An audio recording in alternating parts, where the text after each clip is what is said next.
ಕರ್ತನ ರಕ್ಷಕನಾದಂಥ ಯೇಸು ಕ್ರಿಸ್ತ ನಾಮದಲ್ಲಿ ಈ ಆನ್ಲೈನ್ ಮುಖಾಂತರ ದೇವರು ನಿಮ್ಮನ್ನು ನೋಡೋದಕ್ಕೆ ಮಾಡಿದ ಕೃಪೆಗಾಗಿ ಸ್ತೋತ್ರ. ನಿಮ್ಮ ಎಲ್ಲರನ್ನೂ ಈ ಆನ್ಲೈನಲ್ಲಿ ಬರೆ ಮಾಡ್ಕೊಳ್ತಾ ಇದ್ದೀನಿ. ಬನ್ನಿ, ಇವಾಗ ನಮ್ಮ ಮಧ್ಯದಲ್ಲಿರುವ ಸಹೋದರ ದಾನಿಯಲ್ ಅವರು ಈ ಆರಾಧನೆ ಪ್ರಾರಂಭ ಪ್ರಾರ್ಥನೆಯನ್ನು ಮಾಡಿ ನಾವು ಹಾಡುಗಳನ್ನು ಹಾಡಿ ದೇವರ ನಾಮ ಮಹಿಮೆಪಡಿಸೋಣ. ಕರ್ತನ ಪರಿಶುದ್ಧ ನಮಗೆ ಸ್ತೋತ್ರ ಉಂಟಾಗಲಿ. ಬನ್ನಿ ಪ್ರಿಯರೇ, ಎಲ್ಲರೂ ತಲೆಗಳನ್ನು ಬಾಗಿಸುವವರಾಗಿ ನಾವು ಪ್ರಾರ್ಥನೆ ಮಾಡಿಕೊಳ್ಳೋಣ.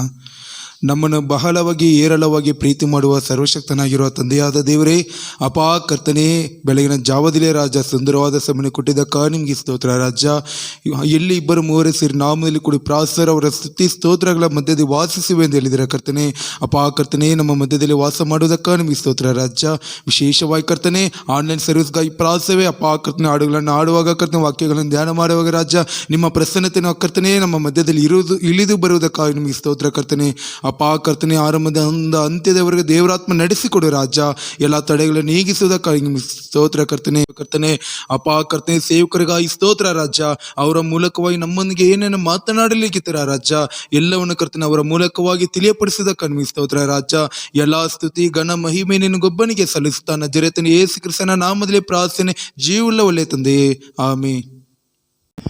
ಬನ್ನಿ ಪ್ರಿಯರೇ, ಇವಾಗ ಒಂದು ಕನ್ನಡ ಹಾಡನ್ನು ಹಾಡಿ ದೇವರ ನಾಮ ಮಹಿಮೆ ಪಡಿಸೋಣ. ನಿನ್ನೆ ನಾ ನೋಡಬೇಕು ಎಸಯ್ಯ, ನಿನ್ನೊಂದಿಗೆ ಇರಬೇಕು ಎಂಬ ಹಾಡನ್ನು ಹಾಡಿ ಕರಳನ್ನು ತಟ್ಟಿ ದೇವರ ನಾಮ ಮಹಿಮೆ ಪಡಿಸೋಣ.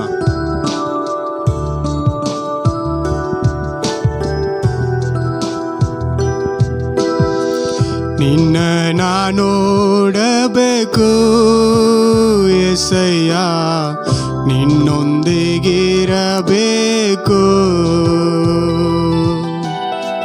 ನಿನ್ನ ನಾ ನೋಡಬೇಕು ಎಸಯ್ಯ, ನಿನ್ನೊಂದಿಗಿರಬೇಕು.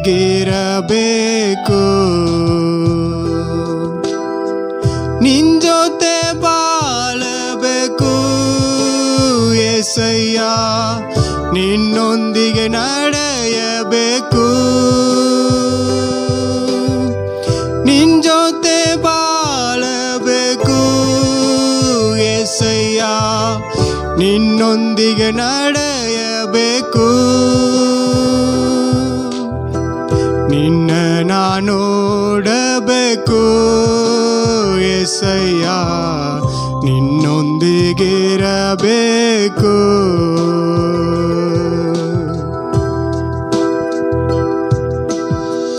ಬರಿದಾಗಿ ಬಂದ ನನ್ನನ್ನು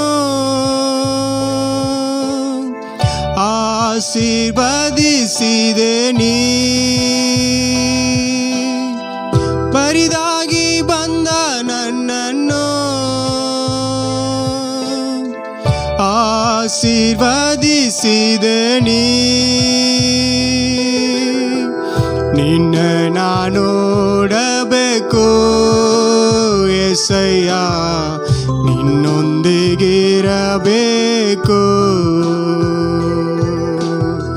ನಿನ್ನ ನಾ ನೋಡಬೇಕು ಎಸಯ್ಯ, ನಿನ್ನೊಂದಿಗಿರಬೇಕು.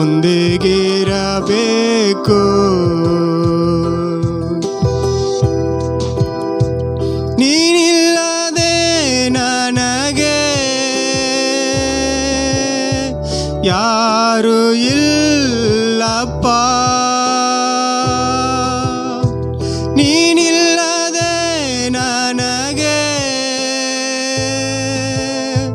ಯಾರು ಇಲ್ಲಪ್ಪ. ನಿನ್ನ ನಾ ನೋಡಬೇಕು ಎಸಯ್ಯ, ನಿನ್ನೊಂದಿಗಿರಬೇಕು.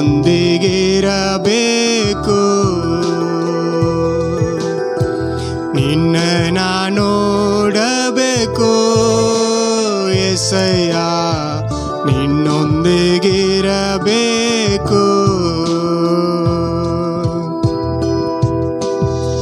ಪಾಪಿಯಾದ ನನ್ನನ್ನು ಪರಿಶುದ್ಧಪಡಿಸಿದೆ ನೀ. ಪಾಪಿಯಾದ ನನ್ನನ್ನು ಪರಿಶುದ್ಧಪಡಿಸಿದೆ ನೀ. ನಿನ್ನ ನಾನು ನೋಡಬೇಕು ಎಸಯ್ಯ, ನಿನ್ನೊಂದಿಗಿರಬೇಕು. ನಿನ್ನ ನಾನು ನೋಡಬೇಕು ಎಸಯ್ಯ, ನಿನ್ನೊಂದಿಗಿರಬೇಕು.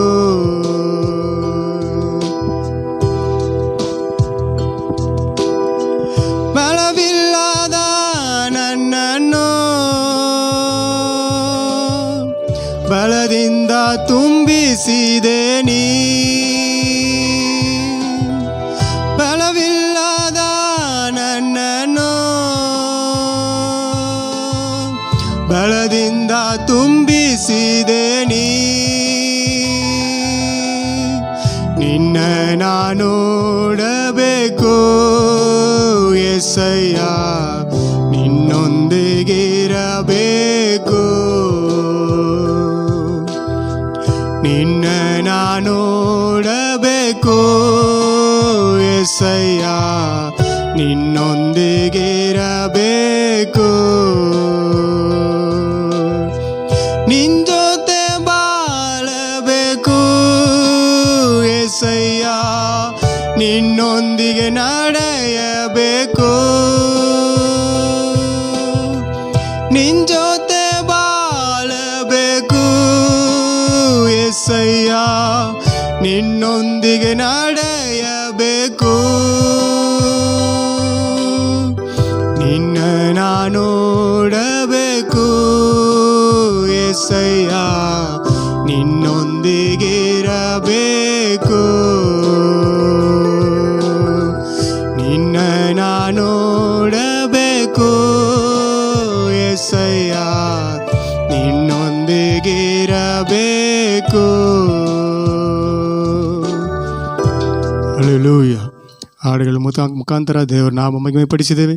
ಈ ಸಮಯದಲ್ಲಿ ಸಭೆಯ ಸೇವಕರ ಕೈಗೆ ಒಪ್ಪಿಸಿಕೊಡೋಣ. ಅವರು ದೇವರ ನಾಮವನ್ನು ಮಹಿಮೆಪಡಿಸಿ ದೇವರ ವಾಕ್ಯವನ್ನು ನಿಮ್ಮ ಸಂಗಡ ಹಂಚಿಕೊಳ್ತಾರೆ. ಆಮೆನ್. ಕರ್ತನ ಪರಿಶುದ್ಧ ನಾಮಕ್ಕೆ ಸ್ತೋತ್ರವಾಗಲಿ. ಈ ಒಂದು ಬೆಳಗಿನ ಜಾವದಲ್ಲಿ ಕೂಡ ದೇವರ ಆರಾಧನೆಯಲ್ಲಿ ಭಾಗವಹಿಸಿರುವ ದೇವರ ಮಕ್ಕಳೆಲ್ಲರಿಗೂ ನಮ್ಮ ಹೃದಯಪೂರ್ವಕವಾದ ವಂದನೆಗಳನ್ನು ತಿಳಿಸಿಕೊಳ್ತೇನೆ. ಪ್ರಿಯವಾದವರೇ, ಇದುವರೆಗೂ ದೇವರ ನಾಮವನ್ನು ಮಹಿಮೆಪಡಿಸಿ ಹಾಡುಗಳನ್ನು ಹಾಡಿ ಘನಪಡಿಸಿದ್ದೇವೆ. ಈ ಒಂದು ಆಗಸ್ಟ್ ತಿಂಗಳಲ್ಲಿ ತ್ಯಾಗದ ಮಾಸ ಎಂಬುದಾಗಿ ಆ ಶೀರ್ಷಿಕೆ ಅಡಿಯಲ್ಲಿ ನಾವು ಧ್ಯಾನ ಮಾಡ್ತಾ ಇದ್ದೇವೆ. ಲೋಕದ ತ್ಯಾಗಿಗಳನ್ನು ನಾವು ಗೌರವಿಸಬೇಕು ಮತ್ತು ನಮಗಾಗಿ ಈ ಒಂದು ಸ್ವಾತಂತ್ರ್ಯ ದಿನವನ್ನು ಆಚರಣೆ ಮಾಡಬೇಕು. ಯಾಕಂದರೆ ನಾವು ಕೂಡ ಭಾರತ ದೇಶವನ್ನು ಘನಪಡಿಸಿ ಗೌರವಿಸಬೇಕು. ಪ್ರಿಯವಾದವರೇ, ಕಳೆದ ವಾರಗಳಿಂದ ನಾವು ಅನೇಕ ತ್ಯಾಗಿಗಳನ್ನು ಕುರಿತಾಗಿಯೂ ಸಭೆಯ ತ್ಯಾಗಿಗಳನ್ನು ಕುರಿತಾಗಿಯೂ ಮಾತಾಡ್ತಾ ಇದ್ದೀವಿ. ಈ ದಿನದಲ್ಲಿ ಕೂಡ ಅಮ್ಮ ಇಂದಿರಾ ಗಾಂಧಿ ಅವರ ಬಗ್ಗೆ ಕೆಲವು ವಿಷಯಗಳನ್ನು ಹೇಳಿ ದೇವರ ವಾಕ್ಯಕ್ಕೆ ನಾವು ಹೋಗೋಣ. ಅವರು 12-13 ವಯಸ್ಸಿರುವಾಗ ಅವರು ಜವಾಹರಲಾಲ್ ನೆಹರು ಅವರ ತಂದೆಯಾಗಿರುವ ಅವರ ಬಳಿಗೆ ಹೋಗಿ ಅನೇಕ ಅವರ ವಯಸ್ಸಿನ ಮಕ್ಕಳನ್ನು ಕರೆದುಕೊಂಡು ಹೋಗಿ, ಅಪ್ಪ, ನಮಗೆ ಕೂಡ ಈ ಒಂದು ಬ್ರಿಟಿಷ್ ಜನರ ಮೇಲೆ ಯುದ್ಧ ಮಾಡ್ತೇವೆ, ನಾವು ಕೂಡ ಜಗಳ ಆಡ್ತೇವೆ ಎಂಬುದಾಗಿ ಅವರ ತಂದೆ ಹತ್ರ ಹೋಗುವಾಗ ಜವಾಹರ್ಲಾಲ್ ನೆಹರು ಅವರು ನೋಡಿ ನಗಾಡಿದ್ರಂತೆ. ಮಗಳೇ, ನಿನಗಿನ್ನ ವಯಸ್ಸು ಸಾಲದು, ನೀನು ದೊಡ್ಡವಳು ಆದಮೇಲೆ ಯುದ್ಧಗಳನ್ನು ಮಾಡು, ಎಲ್ಲ ಕಾರ್ಯದಲ್ಲಿ ಹೋರಾಡು ಎಂಬುದಾಗಿ ಹೇಳಿ ಕಳಿಸಿಕೊಟ್ಟಾಗ ಇಂದಿರಾ ಗಾಂಧಿ ಅಮ್ಮವರು ಹೋಗಿ ಸುಮ್ಮನೆ ಇದ್ದಿಲ್ಲ. ಅವರು ಚಿಕ್ಕ ವಯಸ್ಸಿನಲ್ಲೇ ಯೂತ್ ಕಾಂಗ್ರೆಸ್ ಎಂಬ ಒಂದು ಚಿಕ್ಕ ಸೈನ್ಯಗಳನ್ನು ಕೂಡ ಅವರು ಮಾಡಿ ಅವರು ಅನೇಕ ವಿಷಯದಲ್ಲಿ ದೇಶದ ಭಕ್ತಿಗಾಗಿ, ನಮ್ಮ ಭಾರತ ದೇಶಕ್ಕಾಗಿ ಹೋರಾಡುವುದಕ್ಕಾಗಿ ಅವರು ಅನೇಕ ಪ್ರಯಾಸಗಳು ಪಟ್ಟು ನಂತರ ನಮ್ಮ ದೇಶದ ಪ್ರಧಾನಮಂತ್ರಿಯಾಗಿ ಅನೇಕ ಬಡ ವಿಧವೆಗಳಿಗೆ, ಅನೇಕ ಸ್ತ್ರೀಗಳಿಗೆ ಈ ಪಿಂಚಣಿ ಯೋಜನೆ ಅನೇಕವನ್ನು ಮಾಡಿದ್ದಾರೆ.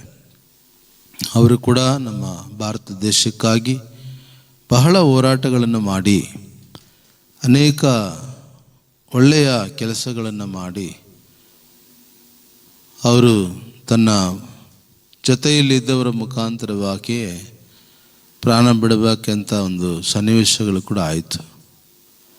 ಪ್ರಿಯವಾದವರೇ, ಅದೇ ರೀತಿಯಾಗಿ ಆತ್ಮಿಕವಾದ ನ್ಯಾಯಕರನ್ನು ಕುರಿತಾಗಿ, ತ್ಯಾಗಿಗಳನ್ನು ಕುರಿತಾಗಿ ನಾವು ನೋಡಬೇಕಾದ್ರೆ ಈ 3ನೇ ವಾರದಲ್ಲಿ ಕೂಡ ಅನೇಕ ಸಭೆಯಲ್ಲಿ ತ್ಯಾಗ ಮಾಡುವರಾಗಿ ಇದ್ದರು.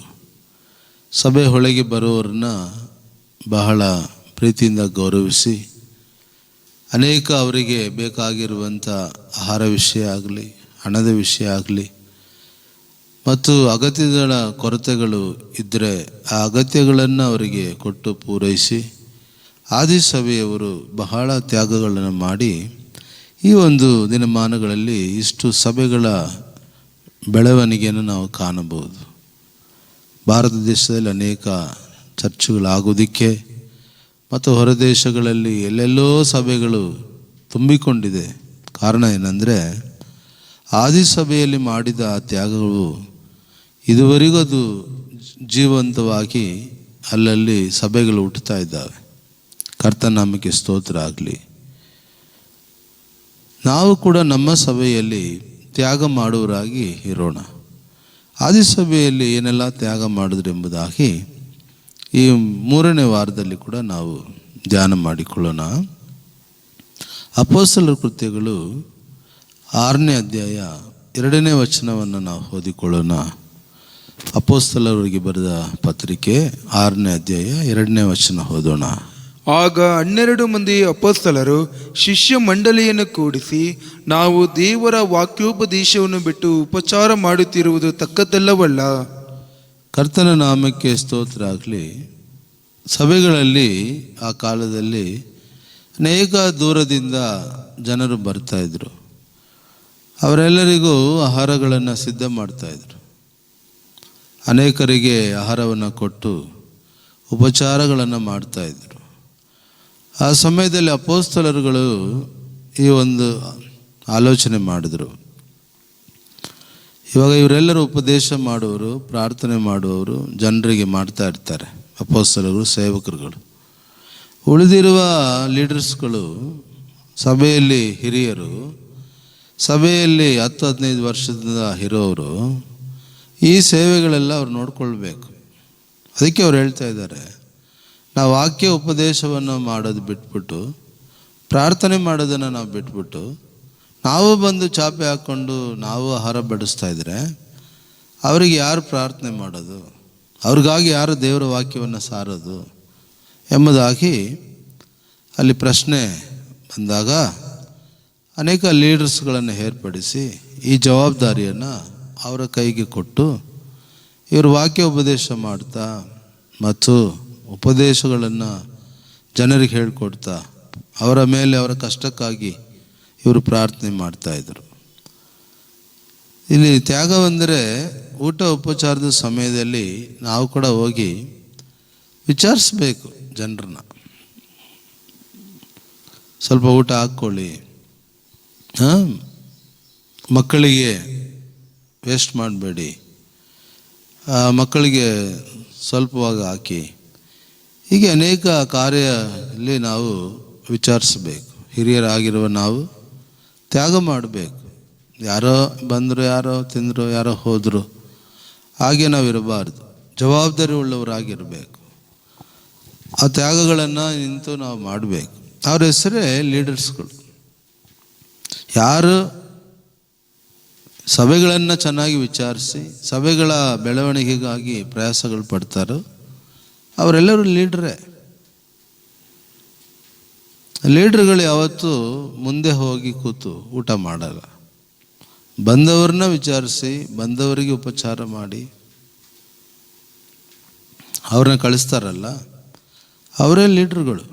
ಅದರಿಂದ ಪ್ರಿಯರೇ, ಸಭೆಯಲ್ಲಿ ನಾಯಕರುಗಳು, ಲೀಡ್ರುಗಳು ಅನೇಕರನ್ನ ತ್ಯಾಗವಾಗಿ ವಿಚಾರಿಸಿ ತ್ಯಾಗ ಮಾಡಿ ಅವ್ರಿಗಾಗಿ ಸಲಹೆಗಳನ್ನು ಕೊಟ್ಟು ಎಲ್ಲ ವಿಷಯದಲ್ಲಿ ಬಂದು ಮುಂದೆ ನಿಂತು ಅವರನ್ನು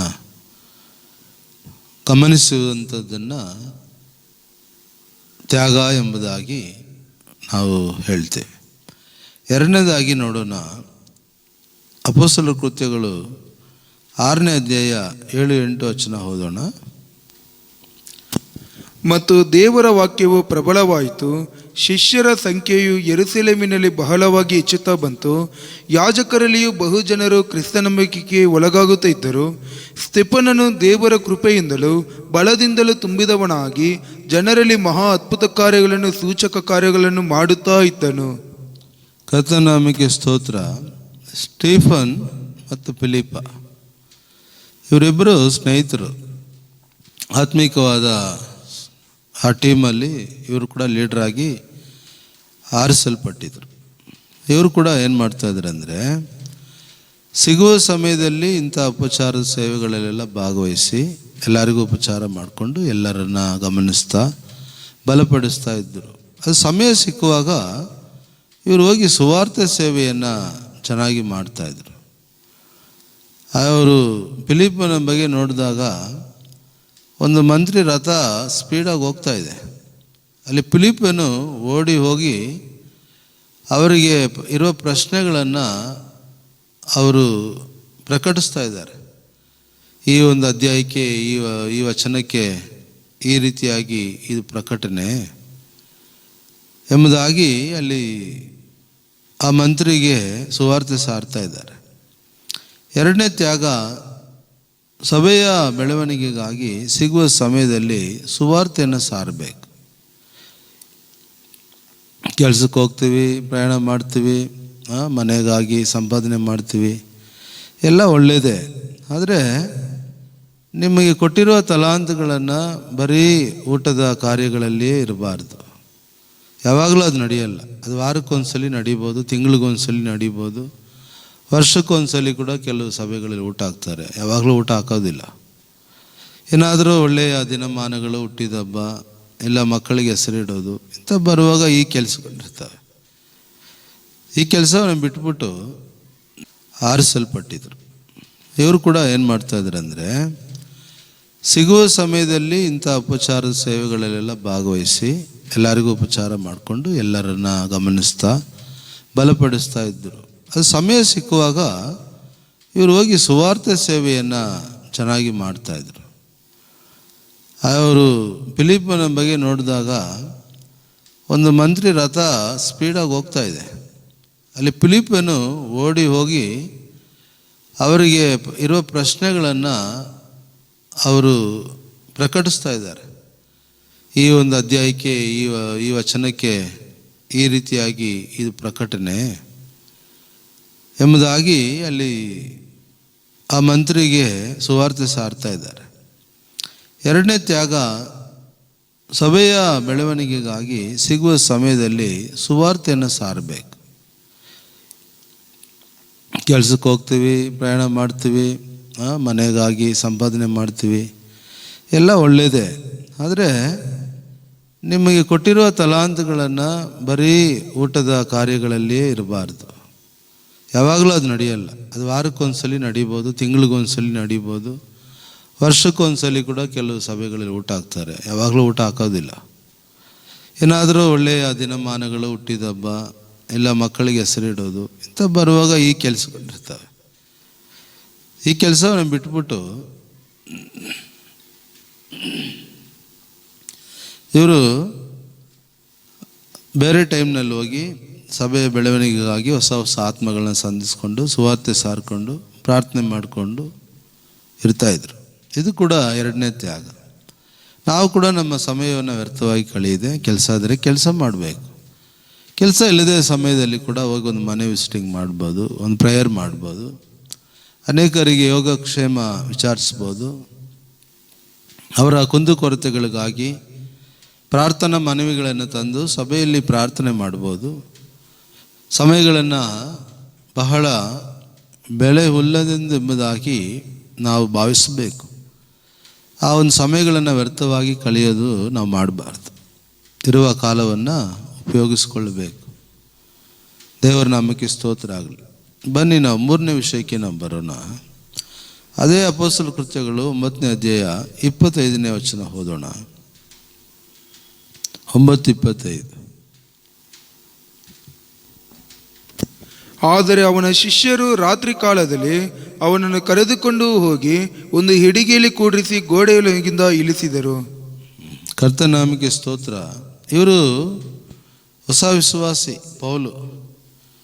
ಆದರೆ ಹಳೆಯ ವಿಶ್ವಾಸಿ ಹತ್ರ, ಲೀಡರ್ಸ್ ಹತ್ರ ಹೋಗಿ ಏನೋ ಮಾತಾಡಿ ಅವರ ಪ್ರಶ್ನೆಗಳೇನೋ ಉತ್ತರಗಳನ್ನು ಕೇಳ್ಕೊಳ್ತಾ ಇದ್ದಿರ್ಬೋದು.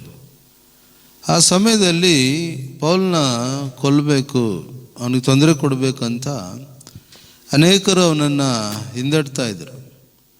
ಆ ಸಮಯದಲ್ಲಿ ಅಲ್ಲಿರುವಂಥ ಹಳೆಯ ಲೀಡರ್ಸು, ಹಳೆಯ ವಿಶ್ವಾಸಿ ಅವ್ರನ್ನ ಏನು ಮಾಡ್ತಾ ಇದ್ದಾರೆ, ಜೋಪಾನವಾಗಿ ಕಾಯ್ದು ಅವರಿಗೆ ಒಂದು ಬೇರೆ ದಾರಿಯಿಂದ ಅವರಿಗೆ ಸಹಾಯ ಮಾಡಿ ಹೊರಗಡೆ ಕಳಿಸ್ತಾ ಇದ್ದಾರೆ. ಅವ್ರ ಪ್ರಾಣಾಪಾಯ ಯಾವುದೋ ಆಗದ ಹಾಗೆ ಅಲ್ಲಿ ಕಾಪಾಡಿ ಕಳಿಸ್ತಾ ಇದ್ದಾರೆ. ಅದರ ಅರ್ಥ ಏನಂದರೆ, ಹೊಸ ವಿಶ್ವಾಸಗಳಿಗೆ ಹಳೆಯ ವಿಶ್ವಾಸಿ ಆದರಣೀಯಾಗಿರಬೇಕು, ಸಹಾಯ ಮಾಡಬೇಕು. ಸ್ಪಿರಿಚುವಲ್ ಆಗಲಿ, ಲೌಕಿಕವಾಗಲಿ, ಇಲ್ಲ ಕುಟುಂಬದ ಏನಾದರೂ ಜಗಳಗಳಿರೋದಾಗಲಿ, ಇಲ್ಲ ಅವರಿಗೆ ಇರುವ ಸಂದೇಹಗಳಾಗಲಿ, ಇಲ್ಲ ಅವರಿಗೆ ಏನೋ ಪ್ರಾಣಾಪಾಯಗಳಾಗುವಾಗ ಒಬ್ಬರನ್ನೊಬ್ಬರು ಅವರನ್ನು ಕಾಪಾಡಿ ಕಾಯ್ದು ಅವರಿಗೆ ಸಹಾಯಗಳನ್ನು ಮಾಡಿದ್ರೆ ಅವ್ರ ಕೊನೆ ತನಕ ನಿಮ್ಮ ಮೇಲೆ ಅವ್ರು ನಂಬಿಗಸ್ತರಾಗಿರ್ತಾರೆ. ಹೊಸ ವಿಶ್ವಾಸಿಗಳಿಗೆ ಆದರಣೆಯಾಗಿ ಮಾತಾಡಬೇಕು. ಅವ್ರನ್ನ ಉತ್ಸಾಹವಾಗಿ ಅವ್ರನ್ನ ಮಾತಾಡಿ ಅವ್ರನ್ನ ಧೈರ್ಯಪಡಿಸಿ ಅವ್ರು ಕಳಿಸ್ತಾ ಇದ್ದಾರೆ. ಬೇರೆ ಅದೇ ದಾರಿಯಲ್ಲಿ ಹೋಗಿ ಎಲ್ಲೋ ಸಿಕ್ಕಾಕೊಂಡು ಏನಾದ್ರು ಆಗೋಗ್ಲಿ, ನಮಗೇನು ಇವನು ಇವತ್ತೇ ಬಂದ್ಬಿಟ್ಟು ಏನೇನೋ ಮಾತಾಡ್ತಾ ಇದ್ದಾನೆ, ಅವನು ಎಷ್ಟು ಬೇಗ ಏನೇನೋ ಸೇವೆ ಮಾಡ್ತಾ ಇದ್ದಾನೆ ಅಂತ ಕೋಪ ಪಡಬಾರ್ದು. ಪೌಲನು ಬಂದು ಏನೋ ಸಂದೇಹಕ್ಕಾಗಿ ಬರುವಾಗ ಅವ್ರ ಸಂದೇಹ ತೀರಿಸಿ ಊಟೋಪಚಾರ ಎಲ್ಲ ಮಾಡಿಸಿ ಅವನ ಪ್ರಾಣ ಅಪಾಯಕ್ಕೆ ಏನೋ ತೊಂದರೆ ಆಗದಾಗೆ ಬೇರೆ ಮಾರ್ಗದಲ್ಲಿ ಅವರು ಕಳಿಸ್ತಾ ಇದ್ದಾರೆ. ಇದರ ಅರ್ಥ, ನಾವು ನೊಂದ ವಿಶ್ವಾಸಿಗೆ, ಹೊಸ ವಿಶ್ವಾಸಿಗೆ ಉತ್ಸಾಹವನ್ನು ಕೊಡಬೇಕು. ಎರಡನೇದಾಗಿ ಧೈರ್ಯಪಡಿಸಬೇಕು. ಆವಾಗಲೇ ಅವರು ಮುಂದಿನ ಸೇವೆಯನ್ನು ಮಾಡೋದಕ್ಕೆ ಅವ್ರಿಗೆ ಉತ್ಸಾಹ, ಧೈರ್ಯ, ನಂಬಿಕೆ ಬರುತ್ತೆ. ಅನೇಕ ಸಮಯದಲ್ಲಿ ಅನೇಕರಿಗೆ ಧೈರ್ಯ ಕೆಡಿಸುವಂಥ ಮಾತುಗಳನ್ನ ಮಾತಾಡಿ ಅವರ ಉತ್ಸಾಹವನ್ನು ಕೆಡಿಸಿ ಅವರನ್ನು ಬಲಹೀನತೆ ಪಡಿಸಿ ನಾವು ಕಳಿಸ್ಬಾರ್ದು.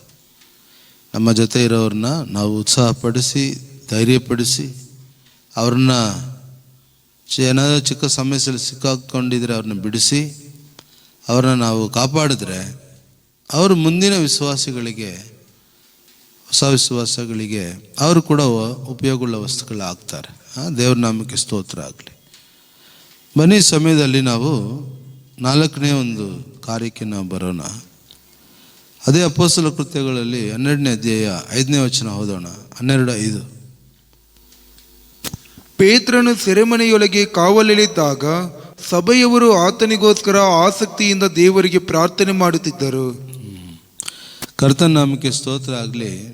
ಸೇವಕರುಗಳು ಇಕ್ಕಟ್ಟಲ್ಲಿ ಸಿಕ್ಕಾಕೊಂಡಿರುವಾಗ, ಆ ಒಂದು ಕಷ್ಟದ ಪರಿಸ್ಥಿತಿಯಲ್ಲಿರುವಾಗ ಸಭೆಯವರು, ವಿಶ್ವಾಸಿಗಳು ಸುಮ್ಮನೆ ನಗ್ನಗ್ತಾ ಪರಿಹಾಸ ಮಾಡ್ಕೊಂಡಿರಬಾರ್ದು.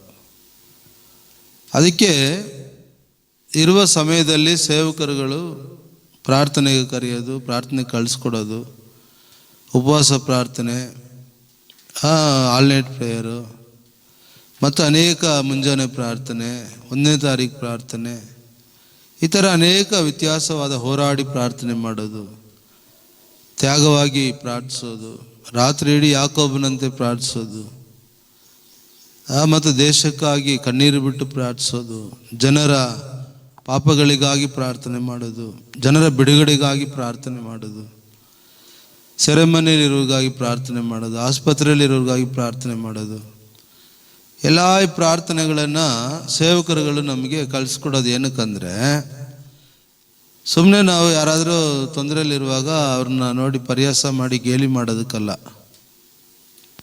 ಕಷ್ಟದಲ್ಲಿರೋ ಸೇವಕರುಗಳಿಗಾಗಿ, ಹೋರಾಟದಲ್ಲಿರೋ ಸೇವಕರುಗಳಿಗಾಗಿ, ಮಿಷನರಿಗಳಿಗಾಗಿ, ದೇಶ ಬಿಟ್ಟು ದೇಶ ಹೋಗಿ ಸೇವೆ ಮಾಡೋದು, ಭಾಷೆ ಗೊತ್ತಿದ್ದ ಜಾಗದಲ್ಲಿ ಹೋಗಿ ಸೇವೆ ಮಾಡೋದು, ಅಲ್ಲಿ ಪೊಲೀಸರು ಅವ್ರನ್ನ ಹಿಡ್ಕೊಳ್ಳೋದು, ಜೈಲಲ್ಲಿ ಹಾಕೋದು, ಏನೇನೋ ಸಮಸ್ಯೆಗಳು ಬರ್ತವೆ ಸೇವಕರುಗಳಿಗೆ. ಅದರಿಂದ ನಾವು ನಮ್ಮ ಸೇವಕರಿಗಾಗಿ ಚೆನ್ನಾಗಿ ಪ್ರಾರ್ಥನೆ ಮಾಡೋಕ್ಕೆ ನಾವು ಕಲ್ತಿರಬೇಕು. ಅನೇಕರಿಗೆ ಪ್ರಾರ್ಥನೆ ಮಾಡೋಕ್ಕೆ ಬರಲ್ಲ. ಪೌಲನು ಹೇಳ್ತಾನೆ, ನಾನು ಬುದ್ಧಿಯಿಂದಲೂ ಪ್ರಾರ್ಥಿಸ್ತೇನೆ, ನನ್ನ ಆತ್ಮದಿಂದಲೂ ಪ್ರಾರ್ಥಿಸ್ತೇನೆ, ನಾನು ಆತ್ಮದಿಂದಲೂ ಆಡ್ತೇನೆ, ಬುದ್ಧಿಯಿಂದಲೂ ಆಡ್ತೇನೆ ಅಂತ ಹೇಳ್ತಾರೆ. ಅದರಿಂದ ಇಲ್ಲಿ ಪ್ರಾರ್ಥನೆ ಕಲಿಸಿ ಕೊಟ್ಟಿರಬೇಕು. ನಾವು ಪ್ರಾರ್ಥನೆಗೆ ತ್ಯಾಗವಾಗಿ ಬರಬೇಕು ವಿಶ್ವಾಸಿಗಳು. ಆವಾಗಲೇ ಆ ಸೇವಕರವ್ರನ್ನ ಪ್ರಾರ್ಥನೆಯಲ್ಲಿ ಬೆಳೆಸೋದಕ್ಕೆ ಸಾಧ್ಯ. ಬರೀ ಭಾನುವಾರ ಆರಾಧನೆ ಮಾತ್ರ ಸೀಮಿತ ಮಾಡ್ಕೊಳ್ಬಾರ್ದು. ನಾವು ವಾರವೆಲ್ಲ ಕ್ರೈಸ್ತರಾಗಿರ್ಬೇಕು. ಜನರ ಮುಂದೆ ನಾವು ಆಕ್ಟಿಂಗ್ ಮಾಡಬಾರ್ದು.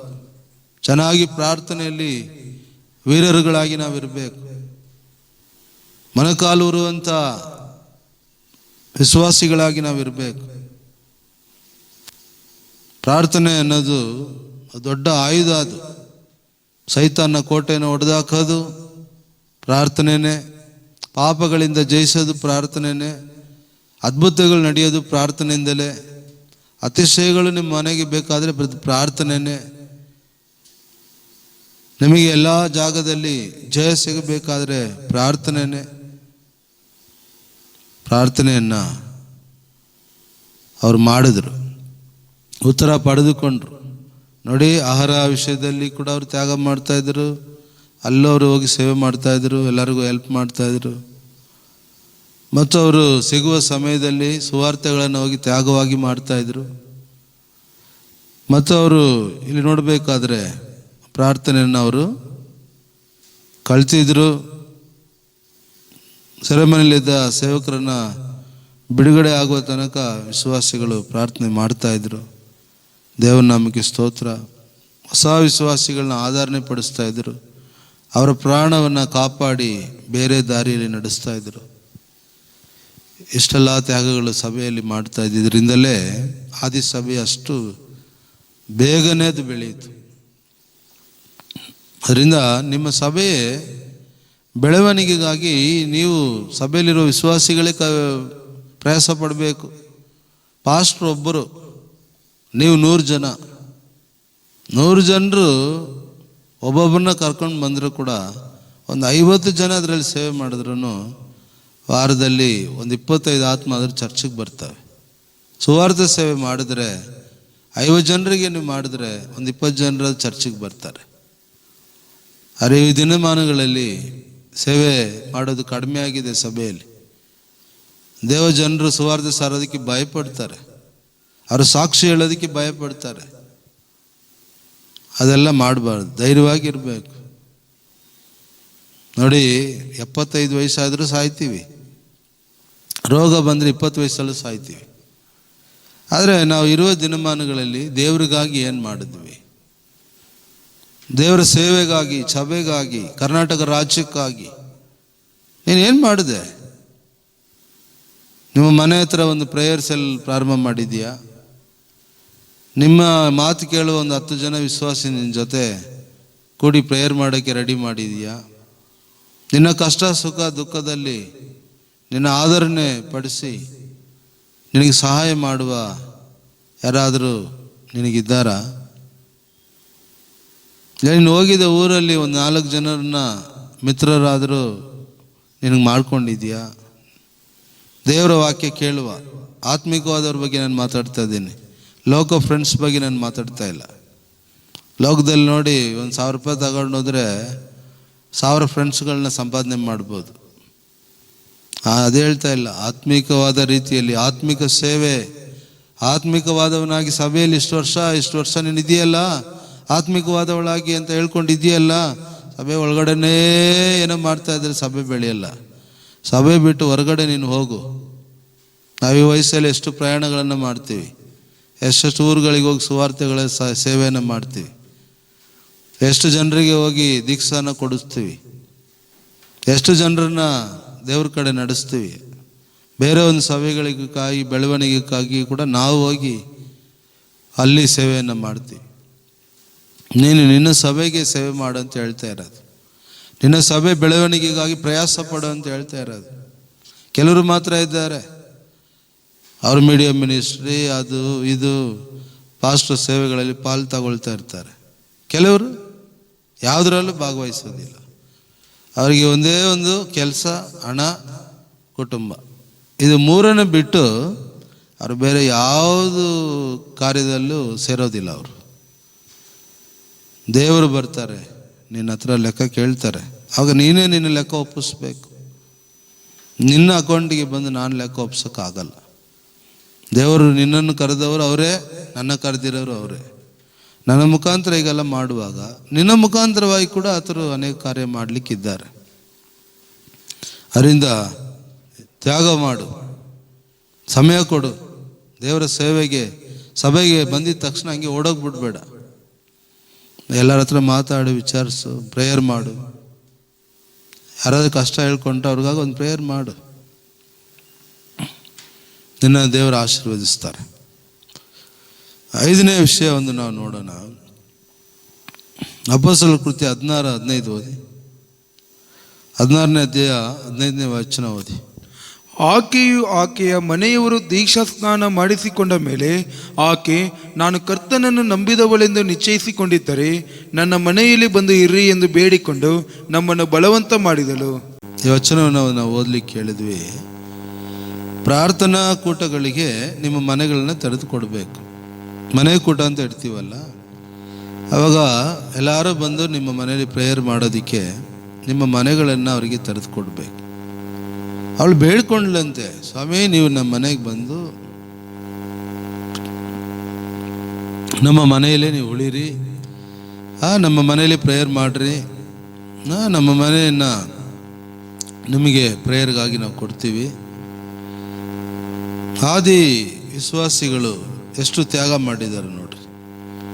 ಸೇವಕರು ಹೋದರೆ ಅವ್ರ ಮನೆಗಳನ್ನು ಪ್ರೇಯರ್ಗಾಗಿ ತರ್ಕೊಡ್ತಾ ಇದ್ರು. ಹಾಗಾದರೆ ಒಂದು ಗ್ರಾಮದಲ್ಲಿ ಸುವಾರ್ತೆಗಾಗಿ, ಪ್ರಾರ್ಥನೆಗಾಗಿ, ಸೇವೆಗಾಗಿ ಒಂದು ವೇಳೆ ಸೇವಕರುಗಳು ಬಂದರೆ, ಎಲ್ಲೋ ಇಂದ ಬಂದ್ಬಿಟ್ರು, ಗೊತ್ತಿಲ್ಲದೆ ಇಲ್ಲಿ ಬಂದ್ಬಿಟ್ರೆ, ಸೇವಕರನ್ನ, ನಿಜವಾಗ್ಲೂ ಸೇವಕರನ್ನ ಸೇರಿಸ್ಕೊಳ್ಳಿ.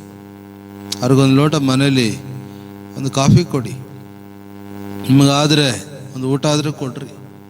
ಎಲ್ಲಿಂದೋ ಸೇವೆಗಾಗಿ ಬಂದಿದ್ದಾರೆ ಊರಿಗೆ. ಒಂದು ವೇಳೆ ಅಲ್ಲಿ ವಿಶ್ವಾಸಿಗಳಿದ್ದಾರೆ, ಪರವಾಗಿಲ್ಲ, ನಿಮ್ಮ ಮನೆಗೆ ಅವ್ರು ಬಂದ್ಬಿಟ್ರೆ ಅವ್ರನ್ನ ಸೇರಿಸ್ಕೊಂಡು ಅವರಿಗೆ ಒಂದು ಊಟ ಕೊಟ್ಟು, ಅವರಿಗೆ ಒಂದು ನಿಮ್ಮಿಂದ ಆದರೆ ಒಂದು ಕಾಣಿಕೆ ಕೂಡ ಕೊಟ್ಟು, ಅವ್ರ ಹತ್ರ ಪ್ರೇಯರ್ ಮಾಡಿಸ್ಕೊಂಡು ಕಳಿಸ್ಕೊಡಿ, ಏನೂ ತಪ್ಪಿಲ್ಲ. ಎಲ್ಲೋ ಹೋಗ್ತಾ ಇದ್ರು, ಯಾರೋ ಹೇಳಿದ್ರು ಇಲ್ಲಿ ವಿಶ್ವಾಸ ಇದ್ದಾರೆ ಅಂತ ಬಂದಿದ್ದಾರೆ. ಅವರು ವಾರ ತಿಂಗಳು ಏನು ನಿಮ್ಮ ಮನೆಗೆ ಬರಲ್ಲ, ಎಲ್ಲೋ ಇಂದ ಬಂದಿದ್ರು. ಹೀಗೆ ನಿಮಗೆ ಸೇವೆಗಾಗಿ, ನಮ್ಮ ಸಭೆ ಸೇವೆಗಾಗಿಯೂ ನಮ್ಮ ಮನೆಗಳನ್ನ ಕೊಡಬೇಕು. ಕೆಲವು ಟೈಮಲ್ಲಿ ಬೇರೆ ಸೇವೆ ಮಾಡೋದಕ್ಕಾಗಿ ನಿಮ್ಮೂರಲ್ಲಿ ಬಂದಿದ್ರು ಕೂಡ ಅವರಿಗೆ ಕೂಡ ನಿಮ್ಮ ಪ್ರೀತಿಯನ್ನು ತೋರಿಸ್ರಿ, ಕ್ರಿಸ್ತನ ಪ್ರೀತಿಯನ್ನು ತೋರಿಸ್ರಿ. ಅದೇನೂ ತಪ್ಪಿಲ್ಲ. ದೇವರ ನಾಮಕ್ಕೆ ಸ್ತೋತ್ರ ಆಗಲಿ. ಅಮ್ಮ ಬೇಡ್ಕೊಳ್ತಾಯ್ಯ, ಎಷ್ಟು ದೂರ ಬಂದಿದ್ದೀರಾ, ಬನ್ನಿ ನಮ್ಮ ಮನೇಲಿ ಇದ್ಬಿಟ್ಟು ಒಂದು ಕಾಫಿ ಕುಡ್ಕೊಂಡು ಒಂದು ಪ್ರೇಯರ್ ಮಾಡಿಬಿಟ್ಟು ಹೋಗ್ರಿ ಅಯ್ಯ ಅಂತ ಆತ್ಮಿಕವಾದ ಅವ್ರನ್ನ ನಿಮ್ಮ ಮನೇಲಿ ಸೇರಿಸ್ಕೊಂಡು ಪ್ರೇಯರ್ ಮಾಡಿಸ್ಕೊಳ್ಳೋದು ಏನು ತಪ್ಪೇನಲ್ಲ ಪ್ರಿಯವಾದವರೇ. ಅದರಿಂದ ನಿಮ್ಮ ಸಭೆಯವ್ರಿಗೂ ಸ್ಥಳ ಕೊಡಿ. ನಿಮ್ಮ ಸಭೆಯವರು ಬಂದ್ರೂ ಅವ್ರನ್ನ ಚೆನ್ನಾಗಿ ಪ್ರೋತ್ಸಾಹ ಮಾಡಿ, ಒಳ್ಳೆ ಆಹಾರವನ್ನು ಕೊಟ್ಟು ಆ ಮನೆ ಕೂಟವನ್ನು ನಡೆಸ್ಕೊಳ್ಳಿ. ದೇವ್ರ ನಾಮಕ್ಕೆ ಸ್ತೋತ್ರ. ಒಂದು ವೇಳೆ ಅಕಸ್ಮಾತ್ತಾಗಿ ಬೇರೆ ಯಾರೋ ಬಂದರೂ ಕೂಡ ಸೇವಕರುಗಳು ಅವ್ರನ್ನ ಕೂಡ ಒಂದು ವೇಳೆ ಮನೆಗೆ ಬಂದ್ಬಿಟ್ರು, ಪ್ರೀತಿಯಿಂದ ಅವ್ರನ್ನ, ನಾವು ಬೇರೆ ಚರ್ಚು, ನಾವು ಆ ಚರ್ಚು, ನಾವು ಬ್ಯಾಪ್ಟಿಸ್ಟು, ನಾವು ಪೆಂಡೆಕೋಸ್ಟು, ನಾವು ಅದು ಇದು ಇದೆಲ್ಲ ಮಾಡೋಕ್ಕೆ ಹೋಗಬೇಡಿ. ಎಲ್ಲರೂ ಒಂದಿನ ಒಂದೇ ತಂದೆಯನ್ನು ಆರಾಧನೆ ಮಾಡಲಿಕ್ಕೆ ಪರಲೋಕ ಹೋಗ್ತೀವಿ. ಅದರಿಂದ ಮೊದಲು ಬೆಳೆದೇ ಇರುವಾಗ ಇಂಥ ಗುಣಗಳೆಲ್ಲ ನಮ್ಮಲ್ಲಿ ಇರ್ತಾ ಇತ್ತು. ದೇವರಲ್ಲಿ ಚೆನ್ನಾಗಿ ಬೆಳೆದ ಮೇಲೆ ನಾವು ಇಂಥ ಚಿಕ್ಕ ಚಿಕ್ಕ ಗುಣಗಳನ್ನು ಬಿಟ್ಬಿಟ್ಟು ದೊಡ್ಡ ಬೆಳೆದಿರುವ ವಿಶ್ವಾಸಿಗಳನ್ನು ನಾವು ಆಗಬೇಕು. ಅದನ್ನು ನೀವು ಮಾಡಿ ನಿಮ್ಮ ಮಕ್ಕಳಿಗೆ ಅದನ್ನು ಕಳಿಸ್ಕೊಡಿ. ಸೇವಕರಿಗೆ ಕೊಡಬೇಕಾದ ಗೌರವವನ್ನು, ಘನವನ್ನು, ಮರ್ಯಾದೆಯನ್ನು ನಾವು ಕೊಡಬೇಕು. ಅದಕ್ಕೆ ಅವರು ವಚನ ತಿರುಗಿ ಹೋದೋಣ 16ನೇ ಅಧ್ಯಾಯ ಅಪೊಸ್ತಲರ ಕೃತ್ಯಗಳು 15 ಓದಿ. ಆಕೆಯು ಆಕೆಯ ಮನೆಯವರು ದೀಕ್ಷಾ ಸ್ನಾನ ಮಾಡಿಸಿಕೊಂಡ ಮೇಲೆ ಆಕೆ, ನಾನು ಕರ್ತನನ್ನು ನಂಬಿದವಳೆಂದು ನಿಶ್ಚಯಿಸಿಕೊಂಡಿದ್ದರೆ ನನ್ನ ಮನೆಯಲ್ಲಿ ಬಂದು ಇರಿ ಎಂದು ಬೇಡಿಕೊಂಡು ನಮ್ಮನ್ನು ಬಲವಂತ ಮಾಡಿದಳು. ಕರ್ತನ ನಂಬಿಕೆ ಸ್ತೋತ್ರ. ನೋಡಿ, ಸಾಕ್ಷಿಯಾಗಿ ಬರೆದಿಟ್ಟಿದ್ದಾರೆ. ಅವರು ಅವ್ರ ಮನೆಯವರು ದೀಕ್ಷಾನ ಮಾಡಿಸ್ಕೊಂಡ್ರು. ದೇವರ ಮಗಳೇ, ದೇವರ ಮಗನೇ, ನಿಮ್ಮ ಮನೇಲಿ ಯಾರೆಲ್ಲ ದೀಕ್ಷಾನ ಮಾಡಿಸ್ಕೊಂಡಿಲ್ವೋ ಅವ್ರಿಗೆಲ್ಲರಿಗೂ ದೀಕ್ಷಾನ ಕೊಡಿಸೋ ಜವಾಬ್ದಾರಿ ನಿಮ್ಮದೇ. ನೀವೇ ಇದು ಕೇಳ್ತಾ ಇರುವ ನೀವು ಯಾರೋ, ನೀವು ಮಾತ್ರ ದೀಕ್ಷಾನ ತಗೊಂಡಿದ್ರೆ ಸಾಲದು. ಅವ್ರ ನಿಮ್ಮ ಮನೆಯವ್ರಿಗೆ ಎಲ್ಲರಿಗೂ ದೀಕ್ಷಾನ ಕೊಡೋದಕ್ಕೆ, ರಕ್ಷಣೆ ಮಾರ್ಗಕ್ಕೆ ನಡೆಸೋದಕ್ಕೆ ಅದಕ್ಕೆ ನೀವೇ ಜವಾಬ್ದಾರಿ. ಅದರಿಂದ ನೀವೇನು ಮಾಡಬೇಕಂದ್ರೆ, ಮನೆಯವರಿಗೆ ದೀಕ್ಷಾನೆಲ್ಲ ಕೊಡಿಸಿದ್ಮೇಲೆ ಆವಾಗ ಮನೆ ಕೂಟಗಳಿಡಬೇಕು. ಅವ್ರ ವಿಶ್ವಾಸದಲ್ಲಿ ಬೆಳೆಯೋದಕ್ಕೆ ಪ್ರಾರ್ಥನೆ ಕೂಟಗಳಿಡಬೇಕು. ಉಪವಾಸ ಪ್ರಾರ್ಥನೆಗಳು ಮನೇಲಿ ಇಡಬೇಕು. ಆವಾಗ ನಿಮ್ಮ ಮನೆಯವರು ರಕ್ಷಣೆ ಹೊಂದ್ತಾರೆ, ಅವರು ದೀಕ್ಷಾನ ತಗೊಳ್ತಾರೆ. ದೇವರ ವಾಕ್ಯ ಕೇಳ್ತಾ ಇರುವಾಗ ಅವರೊಳಗಡೆ ವಿಶ್ವಾಸ, ನಂಬಿಕೆ ಹೆಚ್ಚಾಗುವಾಗ ದೇವರಿಗೆ ವಿಧೇಯತೆಯಾಗಿ ದೀಕ್ಷಾನ ಮಾಡಿಸ್ಕೊಳ್ತಾರೆ. ಹಾಗಾದ್ಮೇಲೆ ನೋಡಿ, ಸೇವಕರನ್ನ ಬೇಗ ಹೊರಗಡೆ ಹೋಗಿ ಅಂತ ಹೇಳಲಿಲ್ಲ. ನಿನ್ನ ದಾಸಿಯ ಮೇಲೆ, ನಿನ್ನ ಸೇವಕಿಯ ಮೇಲೆ ನಿಮಗೆ ಮನಸ್ಸಿದ್ರೆ, ಸೇವಕರೇ ನಮ್ಮ ಮನೇಲಿ ಇರ್ರಿ, ಬನ್ನಿರಿ. ಎಷ್ಟು ತಾಳ್ಮೆ ನೋಡ್ರಿ ಅಮ್ಮನಿಗೆ. ಅದೇ ಥರ ನಿಮಗೆ ತಾಳ್ಮೆ ಇದ್ದರೆ ನಿಮ್ಮ ಮನೆಯವ್ರಿಗೂ ತಾಳ್ಮೆ ಇರುತ್ತೆ, ನಿಮ್ಮ ಮಕ್ಕಳಿಗೆ ತಾಳ್ಮೆ ಇರುತ್ತೆ.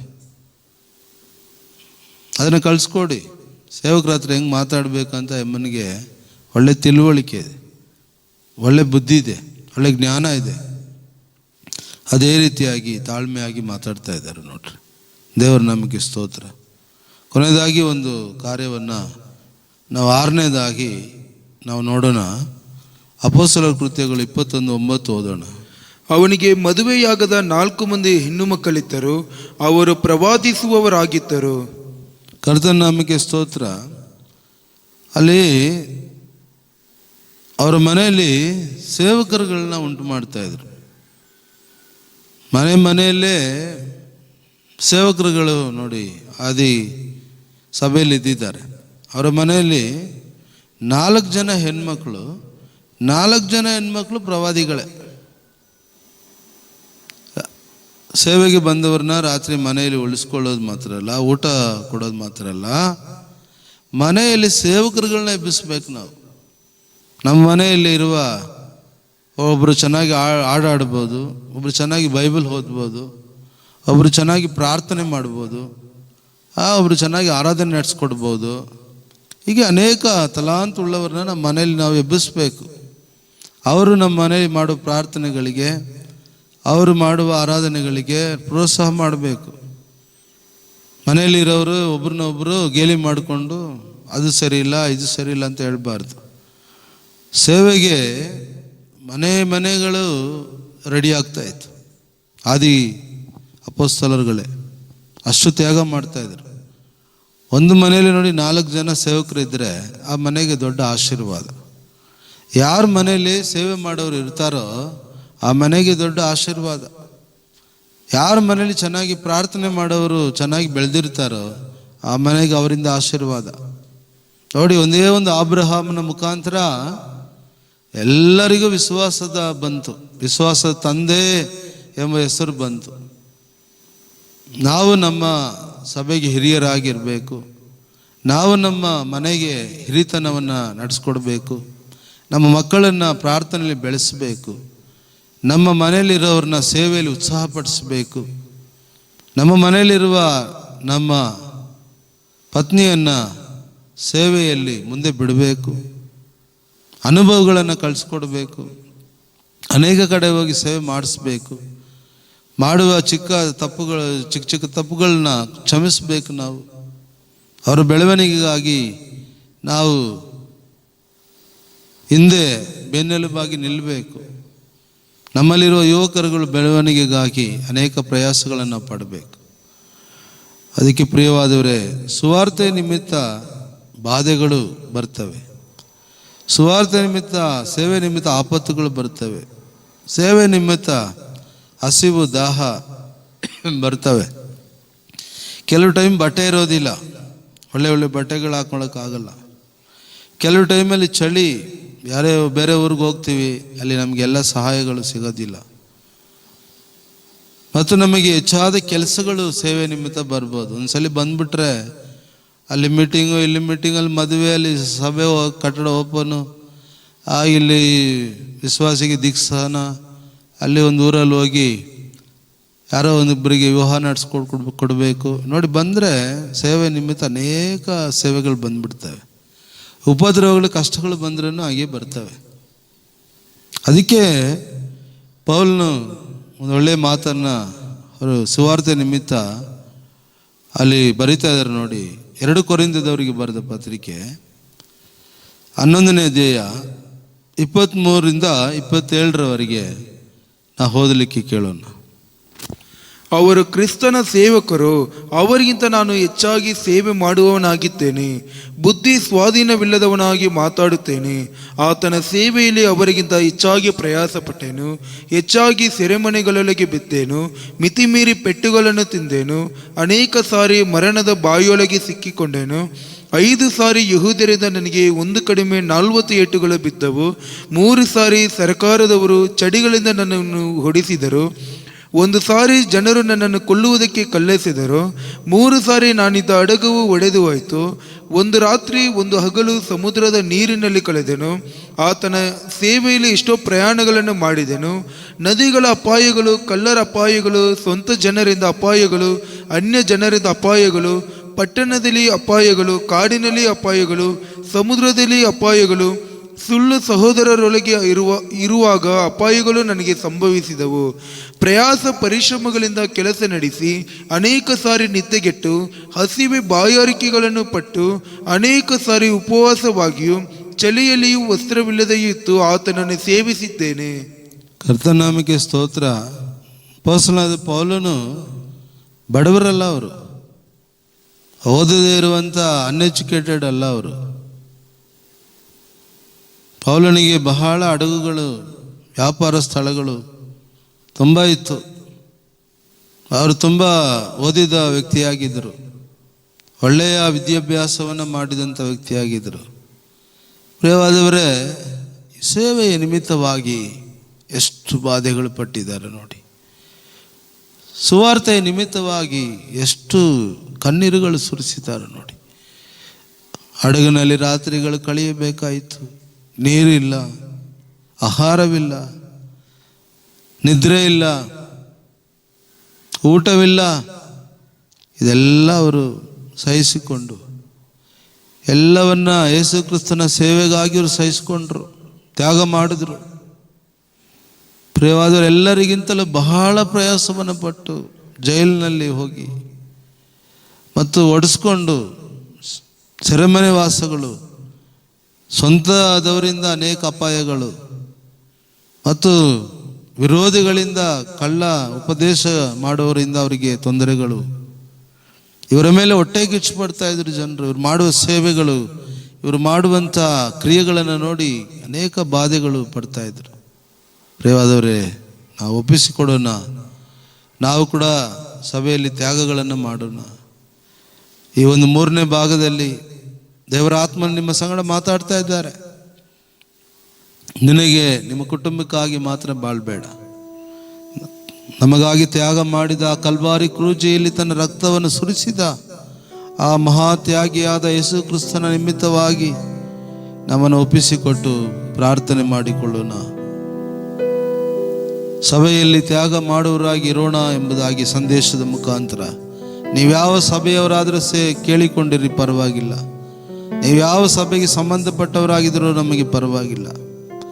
ಈ ಒಂದು ವಚನ ವಾಕ್ಯ ಕೇಳುವ ನೀನು ನಿನ್ನ ಸಭೆಗೆ ಉತ್ತಮನಾಗಿರು. ನಿನ್ನ ಸಭೆಗೆ ನೀನು ತ್ಯಾಗ ಮಾಡು. ನಿನ್ನ ಸಭೆಗಾಗಿ ನೀನು ಪ್ರಯಾಸ ಪಡು. ನಿನ್ನ ಸಭೆಯ ಚಿಕ್ಕ ದೊಡ್ಡ ಕಾರ್ಯಗಳಲ್ಲಿ ನೀನು ಭಾಗಿಯಾಗಿರು. ನಿನ್ನ ಸಭೆಯ ಜನರ ಬಿಡುಗಡೆಗಾಗಿ ಪ್ರಾರ್ಥನೆ ಮಾಡು. ನಿನ್ನ ಸಭೆಯ ಆಶೀರ್ವಾದಕ್ಕಾಗಿ ಉಜ್ಜೀವನಕ್ಕಾಗಿ ನೀನು ಪ್ರಾರ್ಥನೆ ಮಾಡು, ಪ್ರಯಾಸ ಪಡು. ಪೌಲನು ಆದಿ ಸಭೆಗಾಗಿ, ಅವನಿದ್ದ ಸಭೆಗಾಗಿ, ಅವನು ಬೆಳೆಸಿದ ಸಭೆಗಾಗಿ ಎಷ್ಟು ಅವರು ಪ್ರಯಾಸಗಳನ್ನು ಪಟ್ಟಿದ್ದಾರೆ, ಎಷ್ಟು ತ್ಯಾಗಗಳನ್ನು ಮಾಡಿದ್ದಾರೆ. ಪ್ರಾರ್ಥನೆ ಮಾಡಿಕೊಳ್ಳೋಣ. ಸಭೆಯಲ್ಲಿ ತ್ಯಾಗ ಮಾಡುವವರಾಗಿ ಇರೋಣ ಎಂಬುದಾಗಿ ಸಂದೇಶದ ಮುಖಾಂತರ ನೀವ್ಯಾವ ಸಭೆಯವರಾದರೂ ಕೇಳಿಕೊಂಡಿರಿ, ಪರವಾಗಿಲ್ಲ. ನೀವು ಯಾವ ಸಭೆಗೆ ಸಂಬಂಧಪಟ್ಟವರಾಗಿದ್ದರೂ ನಮಗೆ ಪರವಾಗಿಲ್ಲ. ಈ ಒಂದು ವಚನ ವಾಕ್ಯ ಕೇಳುವ ನೀನು ನಿನ್ನ ಸಭೆಗೆ ಉತ್ತಮನಾಗಿರು. ನಿನ್ನ ಸಭೆಗೆ ನೀನು ತ್ಯಾಗ ಮಾಡು. ನಿನ್ನ ಸಭೆಗಾಗಿ ನೀನು ಪ್ರಯಾಸ ಪಡು. ನಿನ್ನ ಸಭೆಯ ಚಿಕ್ಕ ದೊಡ್ಡ ಕಾರ್ಯಗಳಲ್ಲಿ ನೀನು ಭಾಗಿಯಾಗಿರು. ನಿನ್ನ ಸಭೆಯ ಜನರ ಬಿಡುಗಡೆಗಾಗಿ ಪ್ರಾರ್ಥನೆ ಮಾಡು. ನಿನ್ನ ಸಭೆಯ ಆಶೀರ್ವಾದಕ್ಕಾಗಿ ಉಜ್ಜೀವನಕ್ಕಾಗಿ ನೀನು ಪ್ರಾರ್ಥನೆ ಮಾಡು, ಪ್ರಯಾಸ ಪಡು. ಪೌಲನು ಆದಿ ಸಭೆಗಾಗಿ, ಅವನಿದ್ದ ಸಭೆಗಾಗಿ, ಅವನು ಬೆಳೆಸಿದ ಸಭೆಗಾಗಿ ಎಷ್ಟು ಅವರು ಪ್ರಯಾಸಗಳನ್ನು ಪಟ್ಟಿದ್ದಾರೆ, ಎಷ್ಟು ತ್ಯಾಗಗಳನ್ನು ಮಾಡಿದ್ದಾರೆ. ಪ್ರಾರ್ಥನೆ ಮಾಡಿಕೊಳ್ಳೋಣ. ನಮ್ಮನ್ನು ಬಹಳವಾಗಿ ಪ್ರೀತಿ ಮಾಡುವಂಥ ಪರಿಶುದ್ಧವುಳ್ಳ ಕರ್ತನೆ, ಈ ವಚನ ವಾಕ್ಯ ಕೇಳುತ್ತಾ ಇರುವ ಪ್ರತಿಯೊಬ್ಬರು ಜ್ಞಾಪಕ ಮಾಡ್ಕೊಳ್ತೇವೆ ಸ್ವಾಮಿ. ಅಯ್ಯ, ಈ ಕೊನೆಯ ಕಾಲದಲ್ಲಿ ಆದಿ ಅಪೋಸ್ತಲರಲ್ಲಿದ್ದಂಥ ಗುಣಾತಿಶಯಗಳನ್ನು ನಮಗೆ ಕೊಡು ದೇವರೇ. ಇದನ್ನು ಕೇಳುತ್ತಿರುವ, ನೋಡುತ್ತಿರುವ ಯಾರೇ ಆಗಿರಲಿ ಸ್ವಾಮಿ, ಯಾವ ಸಭೆಯಲ್ಲಿರಲಿ, ಚಿಕ್ಕ ಸಭೆಯೋ, ದೊಡ್ಡ ಸಭೆಯೋ, ಬಡ ಸಭೆಯೋ, ಶ್ರೀಮಂತರ ಸಭೆಯೋ, ಆ ಸಭೆಯಲ್ಲಿ ಭಾಗಿಯಾಗಿರುವ, ಅಧ್ಯಕ್ಷನಾಗಿರುವ ಆ ಒಂದು ಸಹೋದರ ಸಹೋದರಿ ಯಾರಾಗಿರಲಿ, ಸೇವೆಗಾಗಿ ಒಪ್ಪಿಸಿಕೊಟ್ಟಿರುವ ನಿನ್ನ ಮಗನನ್ನು, ನಿನ್ನ ಮಗಳನ್ನು ಉಪಯೋಗ ಮಾಡು ಕರ್ತನೆ. ಅಯ್ಯ, ಅವ್ರನ್ನ ಬಲಪಡಿಸು, ಅವ್ರನ್ನ ಅಭಿಷೇಕ ಮಾಡು, ನಾನಾ ವರಗಳಿಂದ ತುಂಬಿಸು. ಒಂದೇ ಮನೆಯಲ್ಲಿ 4 ಪ್ರವಾದಿಗಳನ್ನು ತ್ಯಾಗವಾಗಿ ಅವರ ತಂದೆ ತಾಯಿಗಳು ಉಂಟು ಮಾಡಿದರಲ್ಲ ಸ್ವಾಮಿ. ಅದೇ ರೀತಿಯಾಗಿ ನಮ್ಮ ಸಭೆಯವರೆಲ್ಲರೂ ಪ್ರವಾದಿಸುವವರಾಗಿ, ದೇವರೇ ಸೇವೆ ಮಾಡುವವರಾಗಿ, ಸುವಾರ್ತೆ ಸಾರುವಾಗಿ, ಬೋಧಿಸುವವರಾಗಿ, ಸಭೆಯ ಬೆಳವಣಿಗೆಗಾಗಿ ಕಷ್ಟಪಡುವವರಾಗಿ, ಅವರ ಹಣವನ್ನು, ಅವರ ಸಮಯವನ್ನು ಕೊಡುವವರಾಗಿ ಕರ್ತನೆಯವರನ್ನು ಬದಲಾಯಿಸು ಕರ್ತನೆ. ಅವರ ಗುಣಗಳನ್ನು ಬದಲಾಯಿಸು ಅಯ್ಯ. ಎಲ್ಲೋ ಇದ್ದಂಥ ನಮ್ಮನ್ನು ಈ ಒಂದು ಕರ್ನಾಟಕದಲ್ಲಿ ತಂದು ಈ ಕನ್ನಡ ಸೇವೆಯ ಬೆಳವಣಿಗೆಗಾಗಿ ಉಪಯೋಗ ಮಾಡುತ್ತಾ ಇರುವ ಒಳ್ಳೆಯ ಕುರುಬನೇ ನಿಮಗೆ ಸ್ತೋತ್ರ. ಇಲ್ಲೇ ಹುಟ್ಟು, ಇಲ್ಲೇ ಬೆಳೆದು, ಈ ದೇಶದ ನೀರನ್ನು ಕುಡಿದು, ಈ ಸಂಸ್ಕೃತಿಯನ್ನು ಚೆನ್ನಾಗಿ ಅನುಭವಿಸಿ ಆಶೀರ್ವಾದವಾಗಿರುವ ಪ್ರತಿಯೊಂದು ವಿಶ್ವಾಸಿಗಳಿಗೆ ಒಂದು ಎಚ್ಚರಿಕೆಯನ್ನು ಕೊಡು ಕರ್ತನೆ. ಅಯ್ಯ, ಅನೇಕರು ಸುವಾರ್ತೆಗಾಗಿ ತನ್ನ ಪ್ರಾಣ ತ್ಯಾಗವನ್ನು ಮಾಡಿಕೊಂಡಿದ್ದಾರೆ ಸ್ವಾಮಿ. ಸುವಾರ್ತೆ ನಿಮಿತ್ತವಾಗಿ ಅನೇಕರಿಗೆ ನೇಣುಗಂಬಗಳು ಸಿದ್ಧವಾಗಿತ್ತು. ಸುವಾರ್ತೆ ನಿಮಿತ್ತವಾಗಿ ಅನೇಕ ರಿಚರ್ಡ್ ಉಮ್ಬ್ರಾಂಡ್ ಎಂಬ ದೊಡ್ಡ ಸೇವಕರು ಅವರ ದೇಶದ ಉಜ್ಜೀವನಕ್ಕಾಗಿ ಎಷ್ಟೋ ವರ್ಷಗಳು ಸೆರೆಮನೆ ವಾಸ ಮಾಡಿದ್ದಾರೆ ಸ್ವಾಮಿ. ಅಯ್ಯ, ನಾವು ಮಾಡುವ ಈ ಒಂದು ಚಿಕ್ಕ ಸೇವೆಯಲ್ಲಿ ತ್ಯಾಗ ಇರಲಿ. ಈ ಚಿಕ್ಕ ಸೇವೆಯಲ್ಲಿ ನಾವು ಕೂಡ ಒಂದು ಭಾಗಿಗಳಾಗಿರುವಂತೆ ಕೃಪೆ ಮಾಡಯ್ಯ. ಈ ವಚನ ಕೇಳುತ್ತಿರುವ ಎಲ್ಲರಿಗೂ ಹೃದಯದಲ್ಲಿ ಮಾತಾಡು. ಯೇಸು ಕ್ರಿಸ್ತನ ಉನ್ನತವಾದ ನಾಮದಲ್ಲಿ ತಾಳ್ಮೆಯಾಗಿ ಬೇಡಿ ಹೊಂದಿದ್ದೇವೆ, ಪ್ರೀತಿಯುಳ್ಳ ನಮ್ಮ ಒಳ್ಳೆಯ ತಂದೆಯೇ, ಆಮೆನ್. ನನ್ನ ಮನವೇ ಯೆಹೋವನನ್ನು ಕೊಂಡಾಡು, ನನ್ನ ಸರ್ವೇಂದ್ರಿಗಳೇ ಆತನ ಪವಿತ್ರ ನಾಮನ ಕೀರ್ತಿಸಿರಿ. ನನ್ನ ಮನವೇ ಯೆಹೋವನನ್ನು ಕೊಂಡಾಡು, ಆತನು ಮಾಡಿದಂಥ ಉಪಕಾರಗಳಲ್ಲಿ ಒಂದನ್ನು ಮರೆಯಬೇಡ. ಆಮೆನ್. ಅಂತ್ಯ ಆಶೀರ್ವಾದ ಹೊಂದಿಕೊಳ್ಳೋಣ. ನಮ್ಮ ಕರ್ತನಾದ ಯೇಸು ಕ್ರಿಸ್ತನ ಕೃಪೆಯು, ನಮ್ಮ ತಂದೆಯಾದ ದೇವರ ಪ್ರೀತಿಯು, ಪರಿಶುದ್ಧಾತ್ಮನ ಐಕ್ಯ ಸಹವಾಸವು ಇಂದು ಎಂದು ಸದಾ ಕಾಲವು ಎಲ್ಲ ದೇವ ಜನರ ಸಂಗಡಲು, ಸಭೆಯ ಸಂಗಡಲು, ಎಲ್ಲ ವಿಶ್ವಾಸಿ ಸಂಗಡಲು ನಿರಂತರವಾಗಿರಲಿ. Amen, amen. ಕರ್ತನು ಈ ಒಂದು ವಾಕ್ಯವನ್ನು ಆಶೀರ್ವಾದ ಮಾಡಿಕೊಡಲಿ. ಆಮೆನ್.